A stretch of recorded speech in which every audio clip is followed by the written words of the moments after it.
الحمد لله نحمده ونستعين به ونستغفره ونعوذ بالله من شرور أنفسنا ومن سيئات أعمالنا. من يهد الله فهو المهتد ومن يضلل فلن تجد له وليا مرشدا. أشهد أن لا إله إلا الله وحده لا شريك له، وأشهد أن نبينا محمدا عبده ورسوله، وصلوات الله وسلامه على سيدنا ونبينا محمد وعلى آله وأصحابه وأهل بيته ومن تبعهم بإحسان إلى يوم الدين. أما بعد، فأوصيكم عباد الله بتقوى الله جل وعلا. فقد قال الله تبارك وتعالى في كتابه العزيز: أعوذ بالله من الشيطان الرجيم، بسم الله الرحمن الرحيم. قالوا سمعنا فتى يذكرهم يقال له إبراهيم. صدق الله العظيم. இந்த உலகை படைத்து பரிபாலித்துக் கொண்டிருக்கும் ரப்புல் ஆலமீன் அல்லாஹுக்கே புகழ் அனைத்தும். சலாத்தும் சலாமும் நமது இறுதி தூதர் முஹம்மது முஸ்தபா ஸல்லல்லாஹு அலைஹி வஸல்லம் அவர்கள் மீதிலும், அவர்களை பின்பற்றி வாழ்ந்த சஹாபாக்கள், தாபிஊன்கள், தபஉ தாபிஈன்கள், கியாமத்துடைய நாள் வரைக்கும் இந்த உலகத்தில் அல்லாஹ்வை ஏற்று வாழக்கூடிய அனைத்து முஃமின்கள் மீது உண்டாகட்டும். அன்பின் இஸ்லாமிய சகோதரர்களே, அல்லாஹ்வின் நல்லடியார்களே, இந்த உலகத்தில் வாழும் போது எல்லா நிலைகளிலும் அல்லாஹ் ஒருவனை பயந்து தக்வா செய்து கொள்ளுமாறு முதலில் எனக்கும் அப்பால் உங்களுக்கும் வசியத் செய்து கொள்கின்றேன். கண்ணியமான அல்லாஹுடைய நல்லடியார்களே, அல்லாஹு தஆலா இந்த உலகத்தில் வாழக்கூடிய மனிதர்களுக்கு நேர்வழி காட்டுவதற்காக வேண்டி, மனிதர்களை நல்வழிப்படுத்த வேண்டும் என்பதற்காக வேண்டி குர்ஆனை அல்லாஹ் கடைசி வேதமாக, உண்மையான வேதமாக முஸ்லிம்கள், முஸ்லிம் அல்லாதவர்களுக்கும் உலகத்தில் வாழக்கூடிய எல்லா சாராருக்கும், எல்லா வர்க்கத்தினருக்கும் முன்மாதிரியாக, நமூனாவாக இந்த குர்ஆனை அல்லாஹ் இறக்கி, குர்ஆனுடைய போதனைகளை, வழிகாட்டல்களை மனிதர்களால் பின்பற்றலாம். மனித அறிவால் குர்ஆனுடைய போதனைகளை, தத்துவங்களை, கருத்துக்களை ஏற்றுக்கொள்ளலாம். மனிதர்களால் குர்ஆனுடைய சட்டதிட்டங்களை பின்பற்றலாம் என்பதற்காக மனித இனத்தில் இருந்து, மனித வர்க்கத்தில் இருந்து, மனிதனாக 40 வருடங்கள் உலகத்தில் வாழ்ந்த ஒருவரை வியாபாரியாகவும், ஒரு குடும்ப தலைவனாகவும், ஒரு கணவனாகவும், ஒரு வாலிபனாகவும், 7 பிள்ளைகளை பெற்று வளர்க்கக்கூடிய ஒரு தந்தையாகவும் உலகத்தில் வாழ்ந்த ஒருவரை அல்லாஹ் நபியாக உலகத்துக்கு அனுப்பி, குர்ஆன் பிரகாரம் மனிதர்களால் வாழலாம். தனிநபராலும் வாழலாம். ஒரு வாலிபனுக்கும் குர்ஆனை பின்பற்றி வாழலாம். ஒரு தொழிலாளி, வியாபாரிக்கும் குர்ஆனை பின்பற்றி குர்ஆனில் சொல்லப்பட்ட பிரகாரம் வாழலாம். ஏன் 1-2 பிள்ளைகள் அல்ல, 7 பிள்ளைகள், அதில் 5 பெண் குழந்தைகளை பெற்று வளர்த்து ஆளாக்கிய ஒருவரால் இந்த மார்க்கத்தை பின்பற்றலாம், நடைமுறைப்படுத்தலாம், வாழ்ந்து காட்டலாம் என்பதற்காக மின் அன்புசிஹிம் குர்ஆன் சொல்வதை போன்று மனித வர்க்கத்திலிருந்து அருமை நாயகம் ஸல்லல்லாஹு அலைஹி வஸல்லம் அவர்களை முன்மாதிரியாக, குர்ஆனிய மனிதனாக, குர்ஆன் சொல்லக்கூடிய பிரகாரம் ஏற்று நடக்கக்கூடிய மனோநிலையில் மனிதனால் வாழலாம் என்பதை அல்லாஹ் உணர்த்துவதற்காக வேண்டி மனித வர்க்கத்திலிருந்து அருமை நாயகம் ஸல்லல்லாஹு அலைஹி வஸல்லம் அவர்களை ரசூலாக அல்லாஹ் தெரிவு செய்து முன்மாதிரியாக இந்த உலகத்திற்கு அனுப்பி இருக்கிறான் என்பதை நாம் எல்லோரும் ஏற்றுக்கொண்டிருக்கிறோம், ஏற்றுக்கொண்டாக வேண்டும். அது ஈமானுடைய அடிப்படையான அம்சம். கண்ணியமானவர்களே, அந்த அடிப்படையில் ரசூலுல்லாஹி ஸல்லல்லாஹு அலைஹி வஸல்லம் அவர்கள் எப்படி இந்த உலகத்தில் தந்தையாக இருந்து பிள்ளைகளை, குறிப்பாக வயது வந்த அல்லது வயது வருவதை நெருங்கி இருக்கக்கூடிய பிள்ளைகளை எப்படி நபி ஸல்லல்லாஹு அலைஹி வஸல்லம் அவர்கள் அணுகினார்கள், வளர்த்தார்கள், எப்படி உருவாக்கினார்கள் என்ற விடயங்களை நபி ஸல்லல்லாஹு அலைஹி வஸல்லம் அவர்களுடைய வாழ்க்கையின் 23 வருட அந்த நுபுவத்துடைய காலம் எங்களுக்கு மிக அழகாக, தெளிவாக, அழுத்தம் திருத்தமாக எங்களுக்கு எடுத்து காட்டுகிறது. அதே நேரத்தில் குர்ஆன் ஒரு ஆரோக்கியமான ஒரு வாலிபன், ஒரு இளைஞன் எப்படி அவர் வீட்டுக்குள்ளால் வளர்க்கப்பட வேண்டும், பராமரிக்கப்பட வேண்டும், வழிகாட்டப்பட வேண்டும் என்ற ஒரு பகுதியை குர்ஆன் பேசியிருக்கிறது. குர்ஆன் வெறுமனே ருக்கு சுஜூதை மாத்திரம், தொழுகையை மாத்திரம், அல்லது மரணத்தை மாத்திரம், கபரை மாத்திரம், ஆகிரத்தை மாத்திரம், நோன்பை மாத்திரம் பேசக்கூடிய வேதம் அல்ல. குர்ஆன் முஸ்லிம்களுக்கு மாத்திரம் சொந்தமான வேதம் அல்ல. முதலில் மனிதர்களுக்கு சொந்தமானது. குர்ஆனுடைய ஆரம்பம் ரப்புல் ஆலமீன், அல்லாஹ் அகிலத்தாருக்கு ரப்பு. முஸ்லிம்களுக்கு மாத்திரம் அல்ல, முஸ்லிம்கள் ஏற்றுக்கொண்டிருக்கிறார்கள். குர்ஆனுடைய ஆரம்பம் ரப்புல் ஆலமீன், குர்ஆனுடைய கடைசி ரப்புன் நாஸ். குர்ஆனுடைய ஆரம்பமும் கடைசியும் சொல்கிறது இஸ்லாம் அல்லது இந்த மார்க்கம் அல்லது இந்த வேதம் அல்லது அல்லாஹ் முஸ்லிம்களுக்கு மாத்திரம் சொந்தமானவன் அல்ல, முஸ்லிம்கள் மீது மாத்திரம் இரக்கம் காட்டக்கூடியவன் அல்ல, ஒரு உலகத்துக்கும் அவன் ரப்பாக இருக்கிறான். அதைத்தான் குர்ஆனுடைய ஆரம்பமும் கடைசியும் எங்களுக்கு சொல்கிறது. அல்ஹம்துலில்லாஹி ரப்பில் ஆலமீன், ரப்புல் முஸ்லிமீன் என்று நாங்கள் சொல்லவில்லை, ரப்புல் ஆலமீன். குர்ஆனுடைய கடைசி சூரா குல் அஊது பிரப்பின் நாஸ், மனிதர்களின் இரட்சகன். எனவே மனிதர்களுக்கு முன்மாதிரி இருக்கிறது குர்ஆனிலே, மனிதர்களுக்கு முன்மாதிரி இருக்கிறது ஸல்லல்லாஹு அலைஹி வஸல்லம் அவர்களுடைய வாழ்க்கையிலே. அந்த அடிப்படையில் கண்ணியமானவர்களே, குர்ஆன் 2 பகுதிகளை பேசுகிறது. வீட்டில் பிறந்து வளரக்கூடிய, வாழக்கூடிய பிள்ளைகள் வீட்டுக்குள்ளால் எப்படி வளர்க்கப்பட வேண்டும். 2வது பகுதி சமூகத்தில் அவர்கள் எப்படி நடாத்தப்பட வேண்டும். வீட்டுக்குள்ளால் ஒரு வாலிபன் சிறுவனாக இருக்கும் போது எப்படி வளர்க்கப்பட வேண்டும், அவர்களுக்கு எது ஆரம்பமாக போதிக்கப்பட வேண்டும், எது ஆரம்பமாக சொல்லிக் கொடுக்கப்பட வேண்டும், எப்படி ஒரு தந்தை வளர்க்க வேண்டும், குழந்தையை உருவாக்க வேண்டும், வீட்டுக்குள்ளால் தயார்படுத்த வேண்டும்.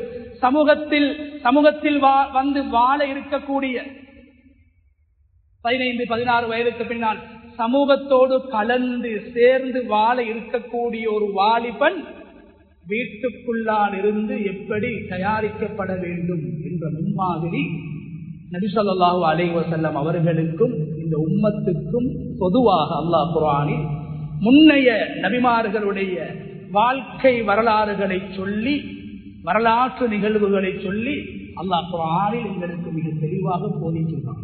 அந்த அடிப்படையில் கண்ணியமானவர்களே, குர்ஆனில் அல்லாஹு தஆலா மிக அழகான ஒரு சம்பவம் என்று ஒரு வாலிபனுடைய சம்பவத்தை அல்லாஹ் பேசுகிறான். யூசுப் அலைஹிஸ்ஸலாத்து வஸலாம், சூரா யூசுப் அவர்களுடைய பெயரில் தனி ஒரு சூரா. அந்த சூராவுடைய ஆரம்பம் தொடக்கம் கடைசி வரைக்கும் அல்லாஹ் ஒரே நபரை பற்றி பேசுகிறான். குர்ஆனில் எங்கும் எந்த சம்பவத்தையும் அல்லாஹ் அவ்வாறு பேசியது கிடையாது. ஒரே தலையங்கத்தில், ஒரே தலைப்பில் அல்லாஹ் பேசக்கூடிய ஒரு சூரா தான் சூரா யூசுப். யூசுப் என்ற வாலிபன் இவர்களுடைய வரலாறு அந்த சூறாவில் பேசப்பட்டிருக்கின்ற போது அவருடைய நுபுவத்துக்கு பின்னால், அவர் நபியாக மாறியதற்கு பின்னால் அவர் வாழ்ந்த வாழ்க்கை சம்பந்தமாக குர்ஆனில் அதிகமாக பேசப்படவில்லை. நபிமார்களுடைய சம்பவங்கள் அநேகமானவை அவர்கள் உலகத்தில் மனிதர்களாக வாழ்கின்ற போது, சாதாரண ஒரு தொழிலாளியாக, ஒரு வியாபாரியாக, ஒரு குடும்ப தலைவனாக வாழ்கின்ற போது வாழ்ந்த வாழ்க்கையின் முன்மாதிரிகளைத்தான் குர்ஆனில் அல்லாஹ் அதிகமாக பேசியிருக்கிறான். ஏன் நான் ஆரம்பத்தில் சொன்னேன், குர்ஆன் என்பது முஸ்லிம்களுக்கு மாத்திரமல்ல முன்மாதிரி, முஸ்லிம் அல்லாதவர்களுக்கும் குர்ஆனில் முன்மாதிரி இருக்கிறது, படிப்பினை இருக்கிறது. அதனால் யூசுப் அலைஹிஸ்ஸலாத்துடைய வரலாற்றை அல்லாஹ் பேசுகின்ற போது அவர்களுடைய நுபுவத்தை பற்றி மிக குறைவாகத்தான் பேசியிருக்கிறார். ஆனால் அவர்களுடைய வாலிப பருவத்தை, அவருடைய சிறுபிராயத்தை, அவர்களை ஒரு இளைஞனாக, ஒரு வாலிபனாக குர்ஆன் மிக அழுத்தம் திருத்தமாக அதிகமாக பேசியிருக்கிறது.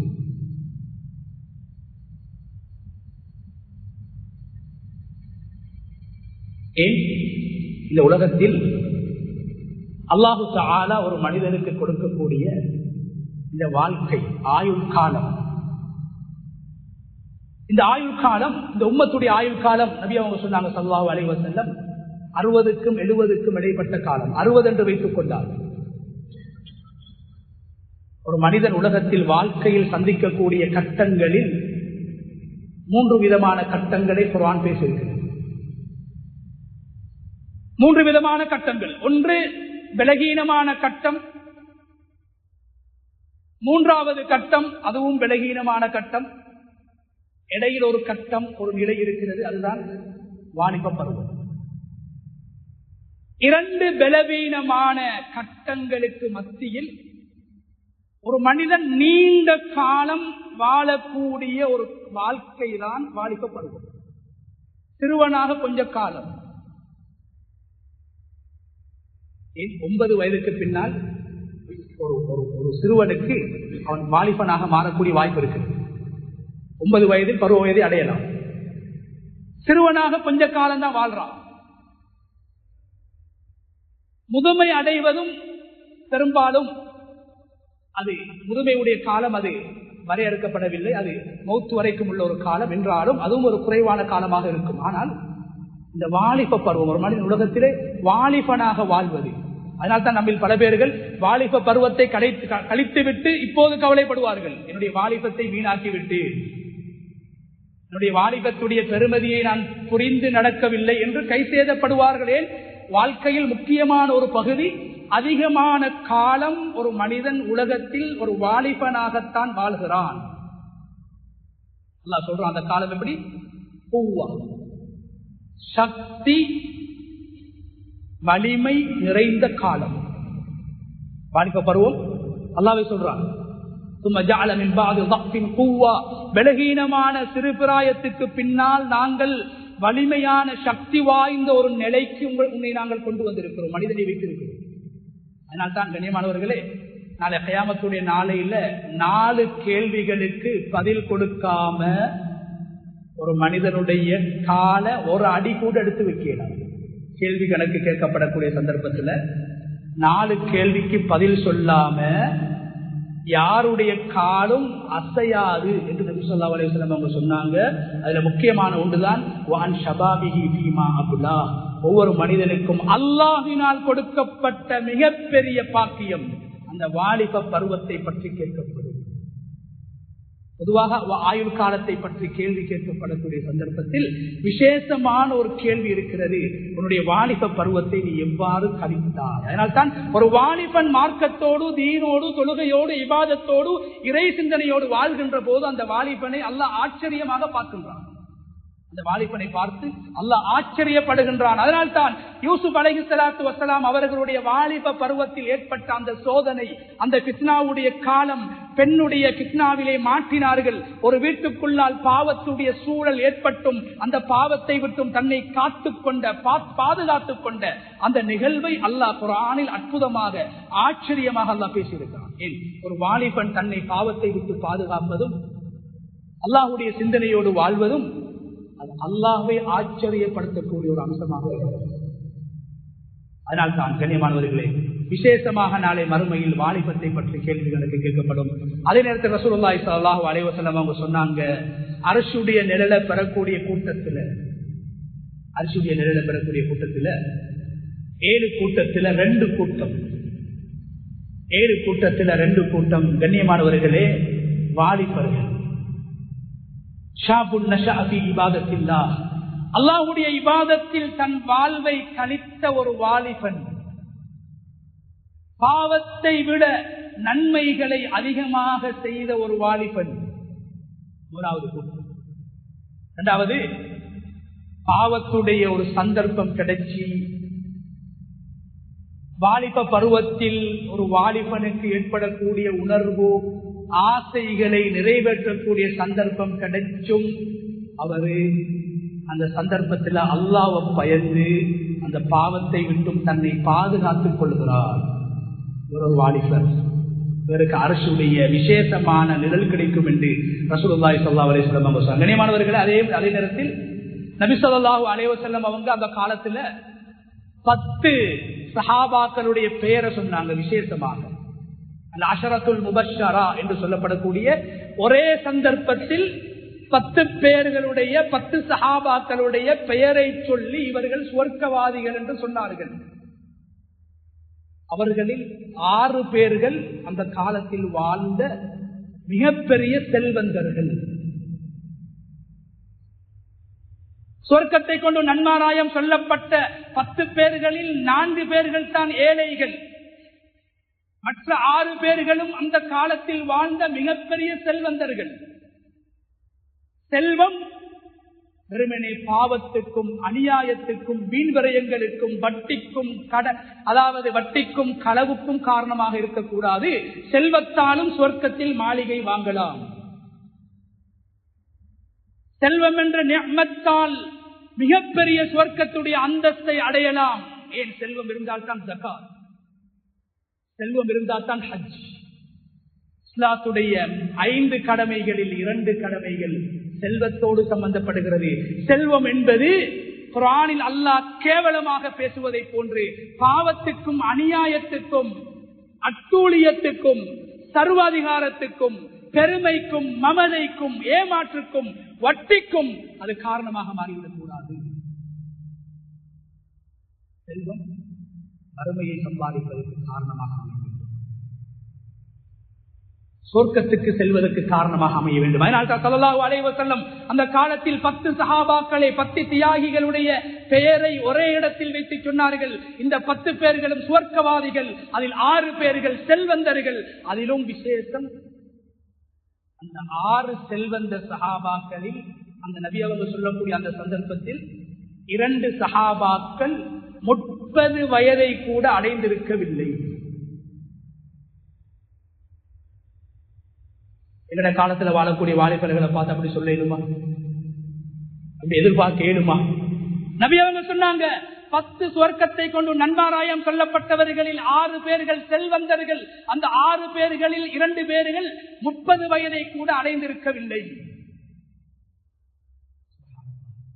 எவ்வளவு அழகாக அந்த வாலிபர்கள் உருவாக்கப்பட்டார்கள், வளர்க்கப்பட்டார்கள், வழிகாட்டப்பட்டார்கள்.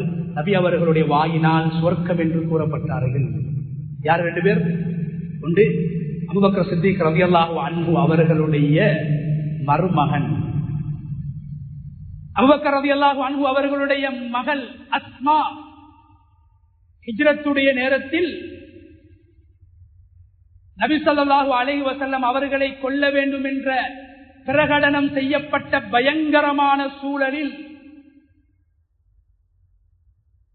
உயிர் போய்விடும் என்ற அச்சத்தோடு முஸ்லிம்கள் வாழக்கூடிய இக்கட்டான சூழலில் வீட்டில் உணவை சமைத்து தைரியமாக நபி அவர்களையும் தன்னுடைய தந்தை அபூபக்கரையும் தேடி வந்து வீட்டில் உணவை சமைத்து கொண்டு வந்து கொடுத்த ஒரு குமரி பெண், ஒரு யுவதிதான்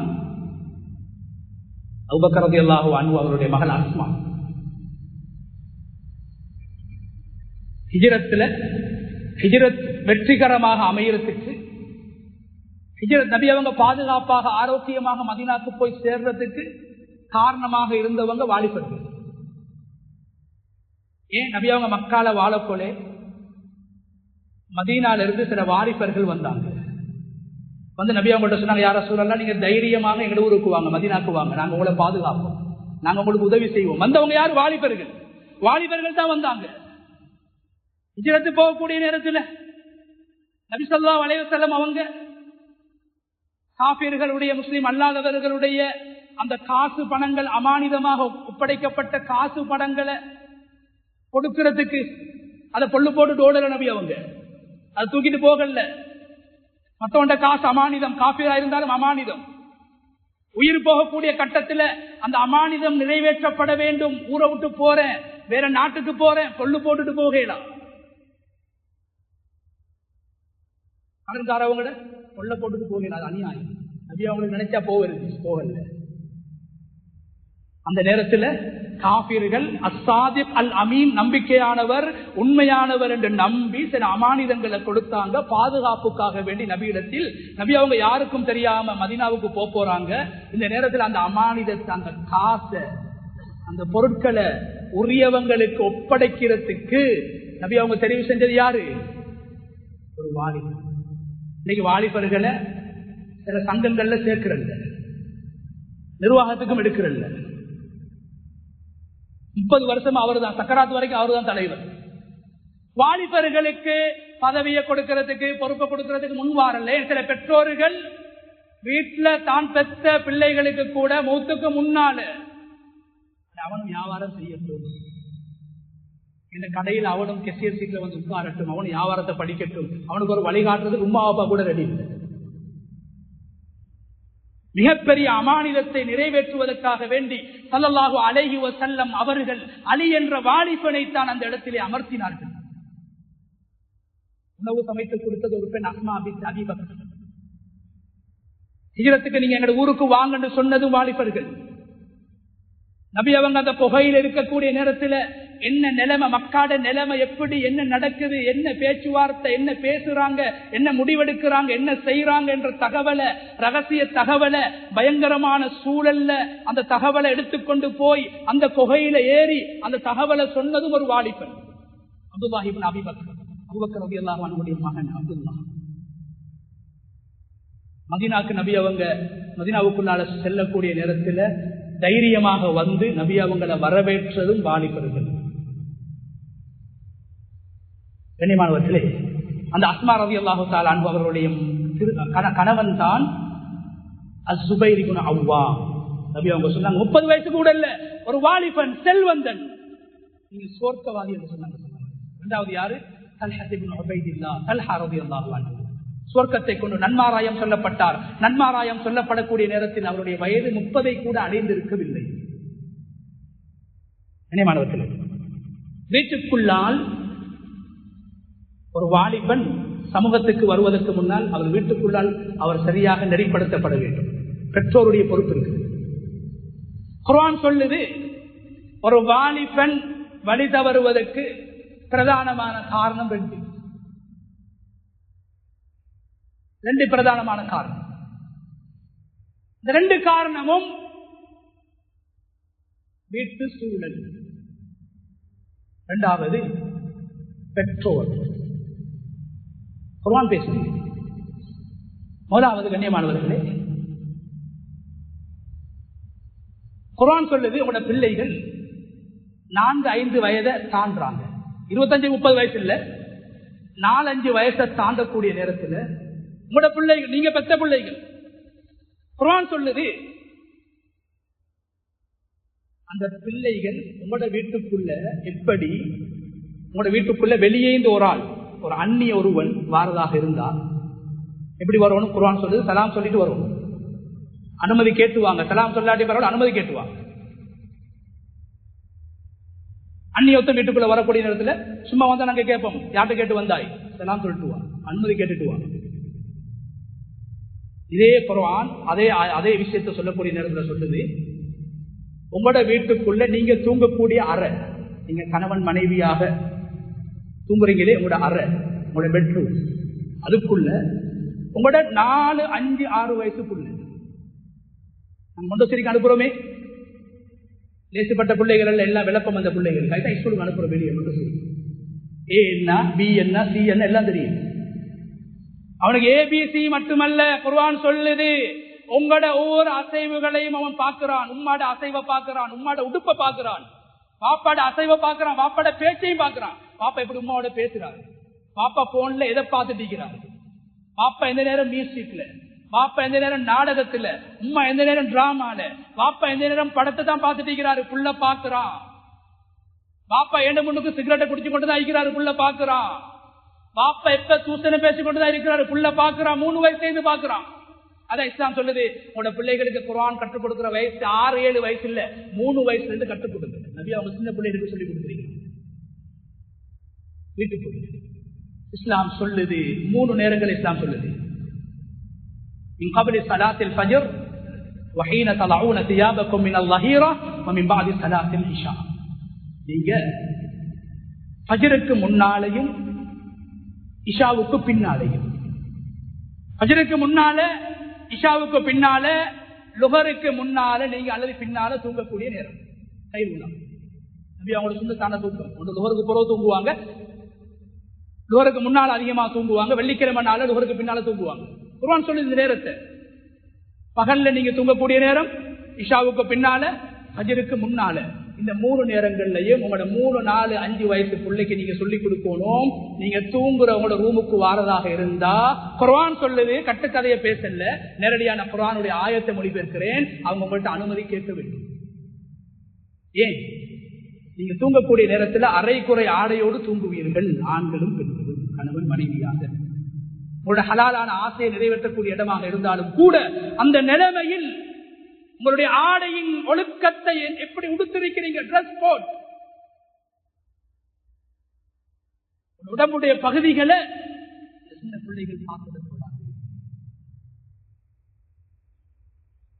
அம்மா வாப்பா அரைக்குறை உடுப்போடு இருக்கக்கூடிய நேரத்தில் தான் பெற்ற 4 வயசு பிள்ளை கூட அதை பார்க்க கூடாது என்றதுக்காக இஸ்லாம் சொல்லுது, கதவை தட்டிட்டு பிள்ளைய வர சொல்லுங்க, அனுமதி கேட்டுட்டு வர சொல்லுங்க, சொல்லி கொடுங்க, போயிட்டு வா சொல்லிட்டு வா, ரூமுக்குள்ள வரக்குள்ள தட்டிட்டு வா சொல்லி கொடுங்க என்று குர்ஆன் கட்டளையாக சொல்லுது. என்றால் அதே வீட்டுக்குள்ளதான் டிராமா, அதே வீட்டுக்குள்ள யூடியூப்ல பிள்ளைகளுக்கு போட்டு கொடுக்கிற அந்த கார்ட்டூன், இந்த கார்ட்டூன், அது அங்கெங்கால போய், அது சினிமா, அது பாட்டு, இதெல்லாம் பலவுற புள்ள வீட்டுல.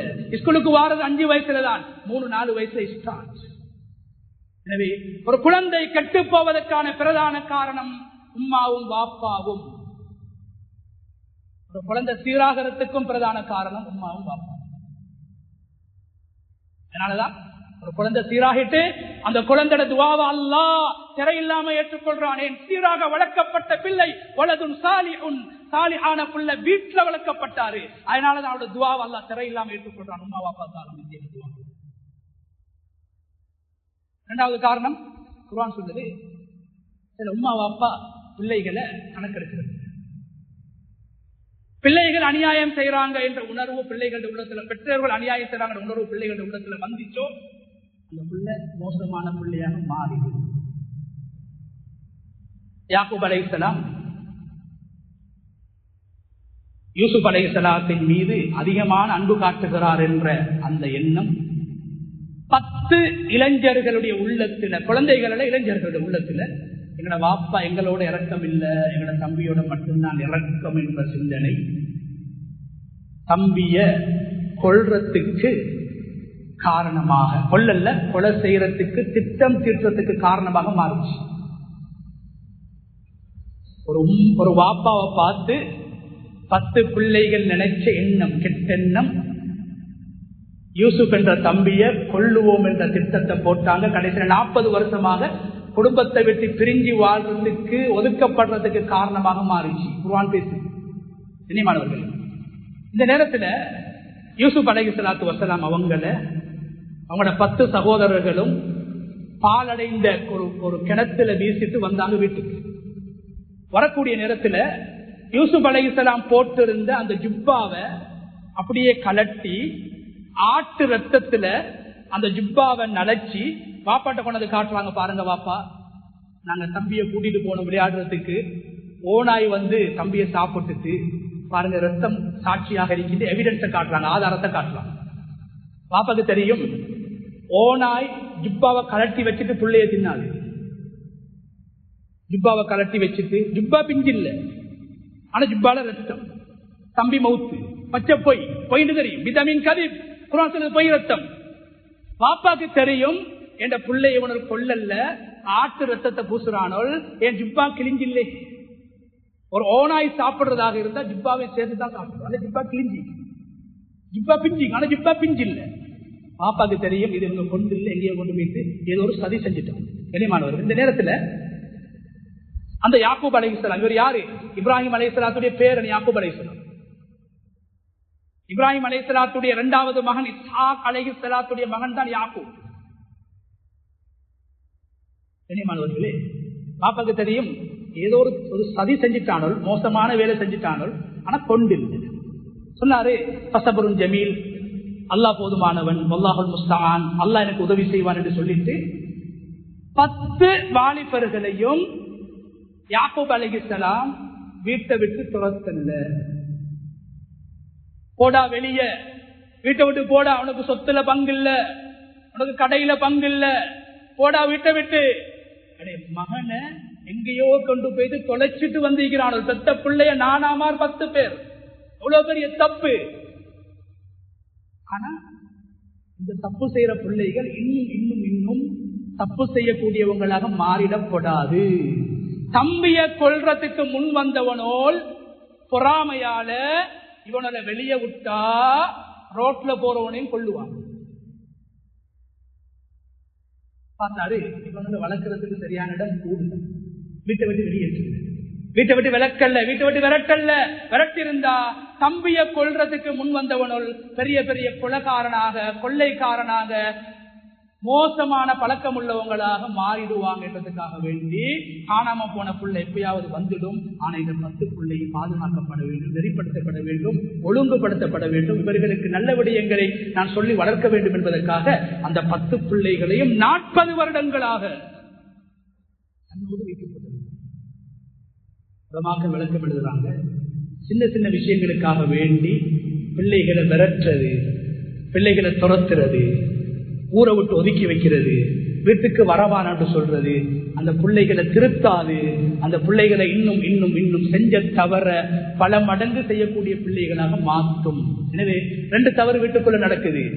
நாங்க பார்க்கிற காட்சிகள் அது எங்கட காட்சியாக இருந்தாலும் சரி, எங்கட பிள்ளைகள் அதை பார்த்தாங்கண்டா நல்லவங்களாக வளர மாட்டாங்க, மோசமான உணர்வு உள்ளவங்களாக, ஆபாசத்துக்கு அடிமையானவங்களாக வீட்டில இருந்து அவங்க பழக ஆரம்பிக்கிறாங்க, மாற ஆரம்பிக்கிறாங்க. நான் வீட்டிலே ஒதுக்கப்பட்டுட்டேன் என்று சமூகத்தை விட்டு விலக ஆரம்பிச்சுடுவாங்க, போதை பொருட்களுக்கு அடிமையாகிடுவாங்க. அவங்க எதிர்பார்க்கிற அன்பு அந்நிய பெண்ணிடத்துல கிடைச்சாலும் போய் சேர்ந்துடுவாங்க. அம்மாட்ட கிடைக்காத அன்பு, பாப்பாட்ட கிடைக்காத பாசம், வெளியே போக சொல்லிட்டாங்களா இதே அன்பை பாசத்தை வெளி உலகத்திலே முறையற்ற முறையிலே தேடக்கூடிய பிள்ளையாக அந்த பிள்ளை மாறுது என்றதை குர்ஆன் சொல்லுது, நான் சொல்லுறேன். எனக்கு ரசூலுல்லாஹி ஸல்லல்லாஹு அலைஹி வஸல்லம் அவங்க குர்ஆன் வீட்டுக்குள்ளால எப்படி ஒரு வாலிபன் நெறிப்படுத்தப்படும், ரசூலுல்லாஹி ஸல்லல்லாஹு அலைஹி வஸல்லம் அவங்க வாலிபர்களை எப்படி உலகத்தில் அடையாளப்படுத்தினாங்க, எப்படி சமூகத்தில் அவங்கள கொண்டு வேலை வாங்கினாங்க, சமூகத்தில் மிகப்பெரிய அது ஹிஜ்ரத்துடைய நேரமாக இருக்கலாம், யுத்த களங்களுடைய நேரங்களாக இருக்கலாம், பல்வேறுபட்ட யுத்தங்களுக்கு தளபதிகளாக ஸல்லல்லாஹு அலைஹி வஸல்லம் அவங்க வாலிபர்களை முன்னிறுத்தியிருக்கிறாங்க, நியமிச்சிருக்கிறாங்க. கடைசியாக நடந்த முக்கியமான 2 யுத்தம், கடைசியாக நடந்த மூத்தா யுத்தம், 3 வாலிபர்களை தான் நபி அவங்க நியமிச்சாங்க. தகுதி இருக்குது, சக்தி இருக்குது, அவங்களோட சக்தி, அவங்களோட தைரியம், அவங்களோட துணிச்சல் நல்ல விடயங்களுக்கு பயன்படுத்தப்பட வேண்டும், இல்லை என்றால் பாவத்தில் பயன்படுத்துவார்கள். மூத்தா யுத்தத்தில் ஜாஃபர் இப்னு அபீ தாலிப் ஒரு வாலிபன், அப்துல்லாஹ் இப்னு ரவாஹா ஒரு வாலிபன், ஸைத் இப்னு ஹாரிஸா ஒரு வாலிபன், 3 வாலிபர்களை தளபதியாக நியமிச்சாங்க. தபூக் யுத்தம் நபி அவங்க நியமிச்சாங்க. யாரு? வாலிபர்கள். அபூபக்கர் ரலியல்லாஹு தஆலா அன்ஹு அவங்களுடைய அந்த கடைசியாக நபி அவங்க மூத்தாகிறதுக்கு முன்னால உஸாமா இப்னு ஸைத் என்று சொல்லக்கூடிய நீக்ரோ கருப்பு வாலிபனை தளபதியாக நியமிச்சாங்க. நபி அவங்க மதீனாவுக்கு வாராங்க ஸல்லல்லாஹு அலைஹி வஸல்லம். வரக்கூடிய நேரத்தில் மதீனால பிறந்த ஒரு புள்ளதான் ஸைத் இப்னு சாபித், குர்ஆன்ல சொல்லப்பட்ட ஒரு சஹாபி. ஸைத் இப்னு ஹாரிஸா குர்ஆன்ல சொல்லப்பட்டிருக்கிறாரு. மூத்தா யுத்தத்துல ஷஹீதாக்கப்பட்ட ஸைத் இப்னு சாபித் வஹி எழுதின ஒரு சஹாபி. நபி அவங்க மதீனாவுக்கு வாராங்க. வரக்கூடிய நேரத்தில் அந்த சஹாபிக்கு 10 வயசு. மதீனால பிறந்தவர். சஹாபாக்கள் கூட்டிக் கொண்டு வராங்க. யார சொல்லல, இது எங்க ஊர்ல மதீனால பிறந்த புள்ள இவரு. நீங்க ஹிஜ்ரத் மக்கால இருந்து மதீனாக்கு வாரத்துக்கு முன்னாலேயே 10 சூறாக்களை மரணம் செஞ்சிருக்கிறாரு. 10 சூறாக்களை மரணம் செஞ்சிருக்கிறாரு. குர்ஆனை மரணம் செஞ்சிருக்கிறாரு. நபி அவங்க சொன்னாங்க, அந்த வாலிபனை பார்த்து அப்படியே பார்த்து ஓதுங்க பாப்போம். சுப்ஹானல்லாஹ். ஸைத் இப்னு சாபித் 10 சூறாக்களையும் ஓதுறாங்க நபி அவங்களுக்கு முன்னால.